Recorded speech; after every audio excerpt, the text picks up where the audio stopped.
আজকে করলাম আম মাখা। সো হ্যালো এভরিওয়ান, কেমন আছো সবাই? আশা করি সবাই অনেক ভালো আছো। তো আজকের বিকালে দেখো আমি দুটো আম নিয়ে বসেছি।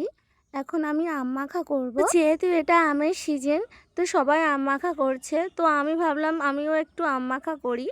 আর দেখো বাইরে কত জোরে ঝড় চলছে, আর বৃষ্টিও খুব তাড়াতাড়ি চলে আসবে, চারিদিকটা মেঘলা করে এসছে। তো এখানে আমি আমগুলো কেটে নিয়েছি।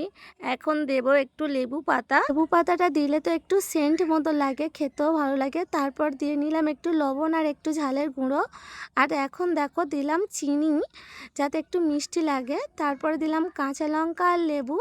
আর জানো তো, লেবুর রসটাই পড়ছিল না, অনেক কষ্টের পরে লেবুর একটু রস পড়লো। সমস্ত কিছু আমার দেওয়া হয়ে গেছে, এখন আমি এটা ভালো করে মেখে নেব। আর আমার তো জিভে জল চলে আসছিল খাওয়ার জন্য।